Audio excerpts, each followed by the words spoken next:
Brasil, boa noite! Muito boa noite a todos!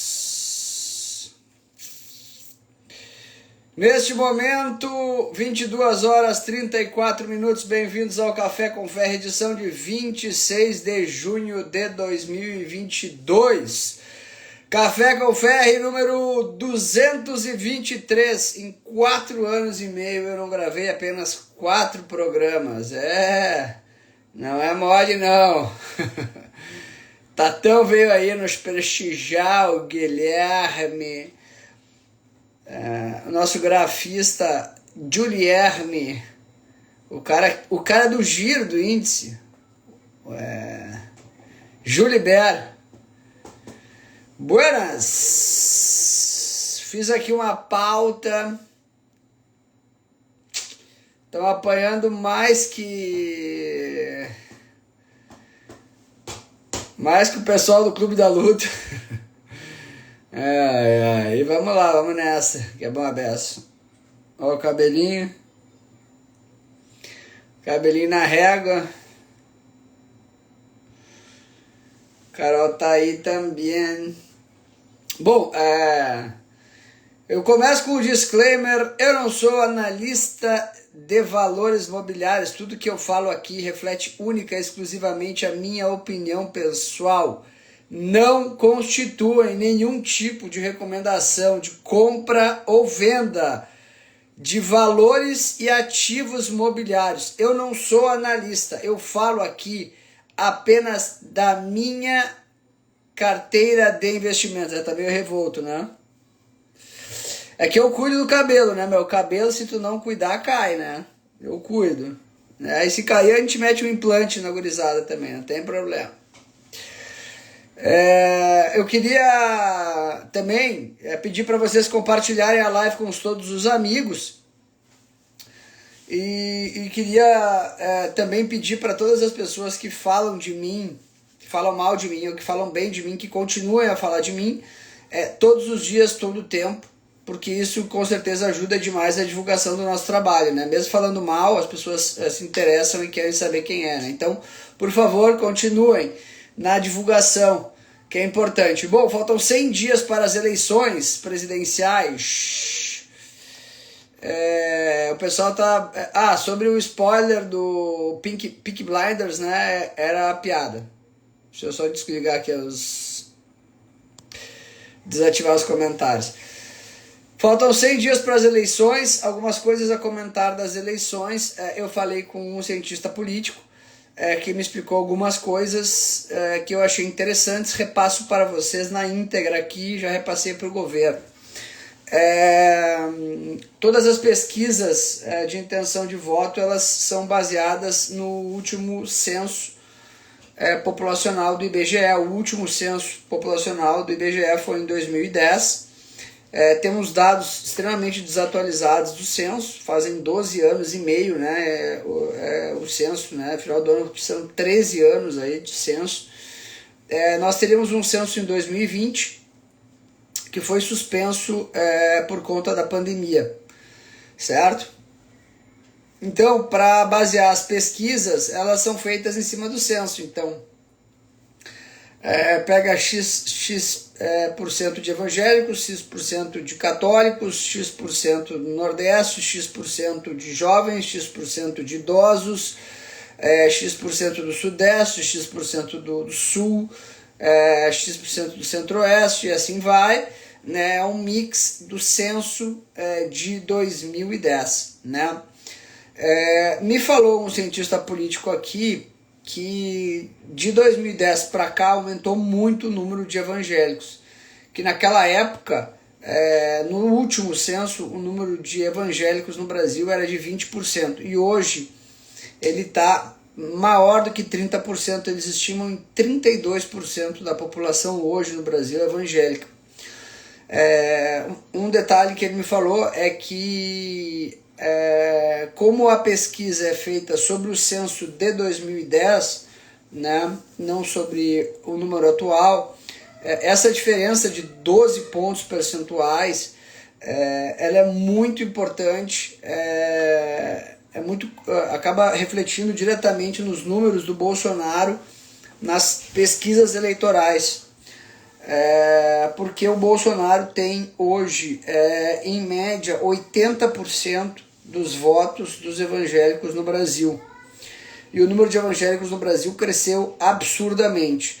Então, se nós colocarmos que são 12% a mais de evangélicos, e ele tem, bota aí de 70% a 80% dos votos dos evangélicos, ele teria aí na faixa mais 8% nas pesquisas de intenção, que deixaria mais ou menos todas as pesquisas o Bolsonaro empatado com o Lula, que eu acho que é mais ou menos o que a gente tem hoje. E essa diferença aí também foi refletida na última eleição, né? Tá. Isso foi refletido também na última eleição, né? Quando a gente tinha a 40 dias do pleito, né? O Haddad vencendo o Bolsonaro por 7 pontos percentuais, né? Em 2018 já, e nas urnas o Bolsonaro venceu por o Haddad, né? Projetava no segundo turno o Haddad vencendo por 7 pontos, quando nas urnas o Bolsonaro venceu o Haddad por 10 pontos percentuais. Então nós temos aí uma diferença em 2018, a 30 dias do segundo turno, né? 40 dias do segundo turno, uma diferença entre a pesquisa Datafolha daquela ocasião e as urnas de 17%. Se colocar a margem de erro de 2 pontos percentuais, fica aí mais ou menos, sei lá, 15% aí vai. Então a gente, essa diferença aí é uma diferença bastante importante. Inclusive eu não sabia desses números, mas algumas pesquisas mostram que a população, que o número de evangélicos cresceu absurdamente do Brasil nos últimos 12, 13 anos, né? E que o censo demográfico de 2010 não consegue capturar isso. Por isso nós temos um gap tão grande nas pesquisas. Outra coisa importante é que o número de abstenção, o Bolsonaro tem menos voto no público feminino, né? E o número de abstenção na última eleição foi enorme de mulheres, né? No primeiro turno, em 2018, votaram de 148 milhões de pessoas que podem votar, votaram 107 milhões, foram os votos úteis no primeiro turno, e no segundo turno 105 milhões. Então nós estamos falando aí de uma ordem de grandeza de mais ou menos 105 milhões de votos que a gente deve ter esse ano, 2 milhões para mais, 2 milhões para menos, né? De votos úteis, né? Daí a gente tem os votos brancos, tem os votos nulos, que são alguns milhões, aí, mas de votos úteis nós tivemos na última eleição cerca de 107 milhões de votos, e no segundo turno 105 milhões de votos. Né? Detalhe importante também para o número altíssimo de abstenção do público feminino nas eleições de 2018, outro ponto importante para o Bolsonaro, que as pesquisas não captam. Tá? Bom, eu vinha dizendo aqui, pauta 2, eu vinha dizendo aqui, por favor compartilhem o vídeo com os amigos, eu vinha dizendo aqui há muitas semanas que recessão não combinava com alta de commodities, e o que aconteceu foi um sell-off das commodities forte nos últimos 7 pregões. Aí, as commodities, o Nikkei achou cair 50%, algumas outras commodities, 10 commodities entraram que eram mais de 20%, o próprio petróleo saiu de 122, 126, o Brent para 107, caiu um pouco, né? Já deixando aí o petróleo 0 a 0, né? As bolsas americanas, com essa queda das commodities, entraram em forte recuperação. O S&P subiu quase 10% da mínima, né? Tá quase 4 mil pontos. A bolsa de tecnologia também disparou fortemente, com essa queda das commodities, a chance de uma recessão nos Estados Unidos acaba caindo, né? Porque o Fed pode subir menos os juros, né? Já vi alguns caras muito respeitados falando que o Fed sobe mais 0,75 em julho, e pode, com uma perspectiva mais clara de recessão, suspender os aumentos de juros nos Estados Unidos, né, parando aí nos 3 e pouco, né. O ponto que nós temos hoje é que no mundo a maioria dos analistas está projetando um Banco Central americano com 4 pontos percentuais, 5 pontos percentuais, 6% de juros, e até tem gente do BTG falando em 7% de juros nos Estados Unidos, o que eu acho uma coisa muitíssimo improvável, né? Dado que as commodities estão nos preços que estão e as commodities vão realizar mais, né? Eu falei aqui algumas vezes que eu acreditava que depois que o petróleo subisse, ele ia realizar para a faixa dos $80 e que, segundo muitos analistas, era impossível e era short commodities. Eu fui o único cara que falei que era short commodities no Brasil, o único, né? Bom, para quem não viu, né, socaram a Petrobras de 33 para 26, a Gerdau de 31 para 20 reto, a Vale de 100 para 70, a CSN de 30 para 15, né, socaram com muita violência os ativos de commodities. No embalo foi a Bovespa, né, para 97 mil pontos, uma queda bem substancial. A bolsa ela não reflete exatamente os números reais, né? Porque a gente teve nos últimos 2 anos 20% de inflação, né? Então se tu tirar 20% de inflação aí da bolsa, a gente já está trabalhando com uma bolsa aí na faixa de 77 mil pontos. Né? As empresas fizeram diversos aumentos de capital, né? Magazine Luiza levantou 5 bilhões e meio, Banco Inter levantou 7 bi, várias empresas levantaram, Magazine Luiza, Via Varejo levantou capital, e tem assim, posso citar aqui, sei lá, 50 empresas que fizeram IPO, levantaram caixa e levantaram aumentos de capital, o que distorceu, deixou as empresas ainda muito mais baratas do que elas já eram, né? Então, a gente vê, por exemplo, Bemob, que é uma empresa de tecnologia, tem 500 milhões de caixa e vale 800 milhões, né? A Melius, né? Que bateu 13 bi. A Melius bateu quase 13 bilhões e agora vale 800 milhões com 500 de caixa. Né? E aí a gente tinha analista que falava, né? Quando a Melius faturava 180 milhões e valia 13 bi, o que dá 70 vezes o faturamento, né? O cara mandava comprar cash, né? Se o TC é 10 vezes faturamento, ele diz que é a empresa mais cara do mundo, né? Quando valia 70 vezes outra empresa, né? Que ele não odeia, né? Na física que ele leva para o pessoal, ele não falava isso, né? Depois de alguns meses mudou a narrativa, né? Então, a gente vê uma enormidade de empresas de graça, absurdamente baratas, né? E que eu tenho convicção, né, que depois que passar as eleições, a gente vai ter uma correção de preços muito violenta, então a gente está muito próximo aí.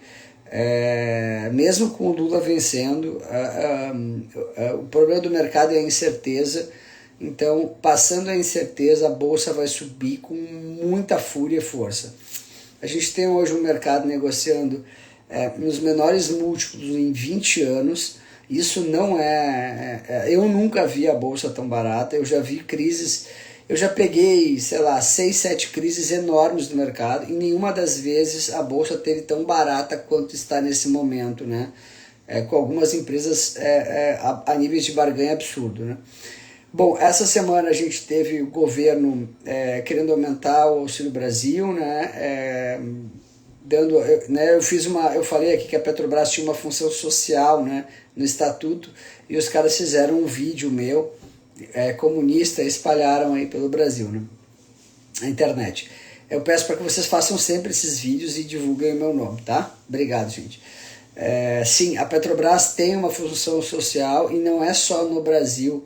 Nos Estados Unidos o governo vai dar auxílio para combustível. Na Europa o governo vai dar auxílio. Os erros de condução dessa guerra são claros, na minha opinião, né? Os Estados Unidos agora estão tendo que fazer um acordo com o Irã e um acordo com a Venezuela para aumentarem a produção de petróleo, para tentar derrubar o preço do petróleo. Caso o preço do petróleo tivesse nesse momento $70, estava na faixa de 60 a 70 dólares, os Estados Unidos provavelmente não entrariam em risco de recessão. A Europa, ela vai ser muito difícil a Europa não entrar em recessão, e uma recessão severa. A recessão na Europa já é dada como certa, não existe nenhuma perspectiva disso mudar, tá? No Brasil, essa queda das commodities recente pode pôr fim ao ciclo de Selic. Uma coisa que ninguém fala é que o Banco Central brasileiro surpreendeu o mercado quando ele baixou mais a Selic do que as pessoas esperavam, e surpreendeu o mercado quando ele aumentou mais a Selic do que as pessoas esperavam. Então uma correção das commodities pode fazer com que o Banco Central brasileiro surpreenda e comece a cortar os juros muito antes do que o mercado espera, tá? E eu acho que o mercado isso não está no preço de ninguém, tá? Outras coisas que me mandaram aqui, eu acho que o mercado vai andar muito em cima do preço de commodity agora. Isso vai ser o grande driver do mercado. O grande driver do mercado é o Banco Central americano, e ele vai se guiar pelo preço das commodities. Aí não vai mudar tão cedo, tá? Muita gente mandou mensagem perguntando sobre a prisão do Milton Ribeiro, se isso abala a campanha do Bolsonaro ou não. Eu acho que não, porque era esperado que a gente tem vários fanáticos políticos em vários, no judiciário, espalhados pelo Brasil, né? E alguns caras com poder, né? Fanáticos políticos do PT, fanáticos políticos bolsonaristas dos dois lados, e é claro que os caras iam fazer alguma coisa contra o Bolsonaro.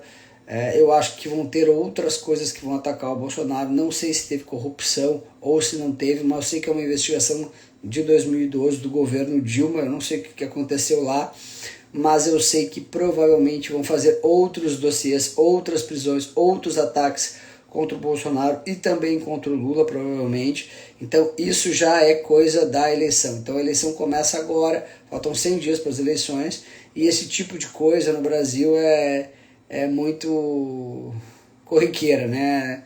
A gente pode lembrar das outras eleições aí que teve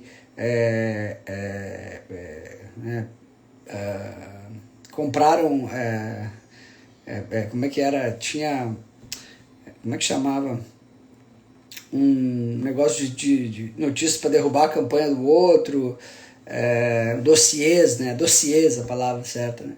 Então isso vai acontecer bastante daqui para frente. Faltam 100 dias para as eleições, e eu acho que a gente está a 100 dias do mercado entrar num rally de alta louco, né? Encerrando aí o ciclo. Eu acho que o Lula está se posicionando muito à esquerda, né? Nos discursos que ele tem feito, e eu acho que isso vai ser muito negativo para ele. Eu acho que hoje nós temos um país completamente dividido, está muito justo, tá parelha a eleição, mas eu acho que o Bolsonaro tá à frente e vai usar a máquina pública a favor dele, né? Ele tem o apoio de quase 300 deputados, né? Muita coisa, e ele tem o apoio de alguns governadores muito importantes, né? E o PT é uma fração do que já foi, né?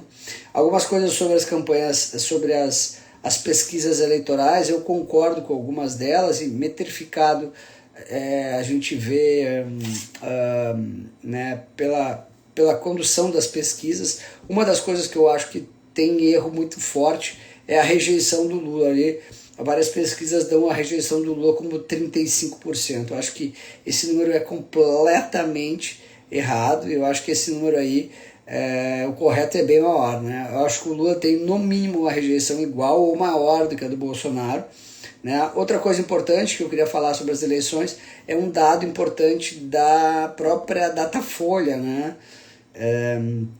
A Datafolha disse na última pesquisa, né, que 27% dos brasileiros consideram, na última pesquisa agora, essa última que foi divulgada, né, 27% dos brasileiros consideram o governo Bolsonaro ótimo ou bom, né? e 26% consideram regular. O regular é considerado ótimo ou bom, né? Então aí são 53%.